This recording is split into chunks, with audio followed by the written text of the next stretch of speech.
Clemency is an important executive power because sometimes, unfortunately, both the legislative and the judicial branches can be a little heavy handed in the way that they not only make laws, but also the way that they interpret laws.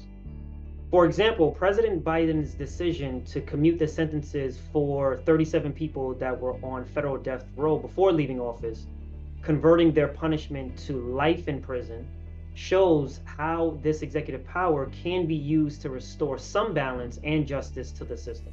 I think almost everyone in the justice system aims to get things right, but the high volume of cases and complexities in many of those cases sometimes leads to mistakes, even the conviction of an innocent person.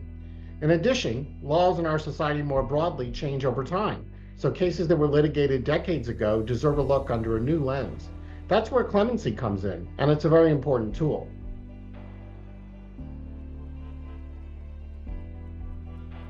Clemency can build public trust by showing that there is a path to correct injustices.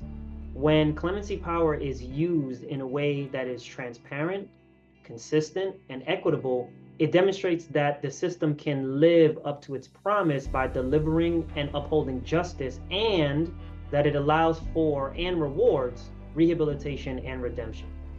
The ideal approach should be to look at each individual case based on its merits, and to be confident that if a person is released, they won't be a danger to public safety. Clemency decisions should not be driven by who an individual may know or what resources they have. Transparency is key, and it's important that we do a better job of demystifying the process for the public. In fact, this is not a decision that is meant to be cooked up in a single day at the end of an administration. The process is actually intended to be very rigorous and painstaking, including many rounds of input from victims, prosecutors, and other stakeholders. The public needs to know that.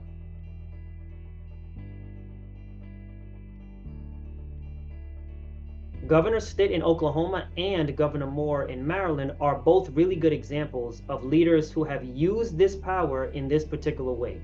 And it shows the public that there is a mechanism for remedying injustice and for holding the system accountable. Occasionally, we see examples of clemency grants and instances where they really weren't warranted for one reason or another. But that shouldn't take away from the importance of exercising this power for people who are deserving. Going forward, I hope that both governors and presidents use their clemency powers on a more regular basis and help the public understand why this is a vital tool to upholding the principle of justice.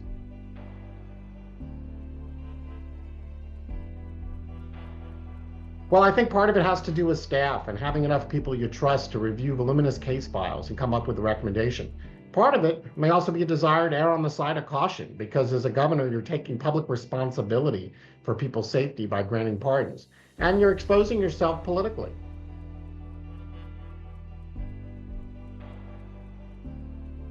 Alice Marie Johnson's appointment as pardon czar is a promising step toward a more structured and accessible clemency process. As a member of the Council on Criminal Justice, Ms. Alice has consistently demonstrated her ability to work across the aisle and approach reform with fairness and objectivity.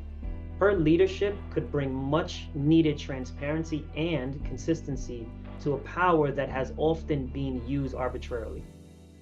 It is too early to tell, but the language in the announcements suggests my good friend Alice Marie Johnson could play a broader advisory role on criminal justice policy, and that she very much sees strengthening reentry as central to that role. Indeed, Alice has referenced that in talking previously with President Trump about this topic, he wanted to know what plans and services are in place for the person who would be coming out of prison to maximize their chance of success. This is a vital question, and fully addressing it would not just have potential benefits in terms of who might be pardoned, but in improving outcomes for everyone released from incarceration.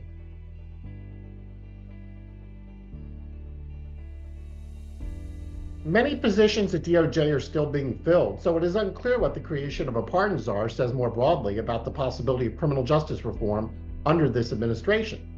However, one thing we do know is that the first administration, while it culminated with the landmark First Step Act, it began with Attorney General Jeff Sessions taking a very different approach. In contrast, now we have AG Pam Bondi, who led a letter of more than 36 attorney generals backing the First Step Act, and who testified at her confirmation hearing in support of building on that First Step Act, as well as in support of pending probation reform legislation. The creation of a pardon czar could set a precedent for future administrations to institutionalize clemency as a more structured process rather than an ad hoc presidential power. This move reinforces the idea that redemption during and after incarceration must be recognized for people to truly have second chances.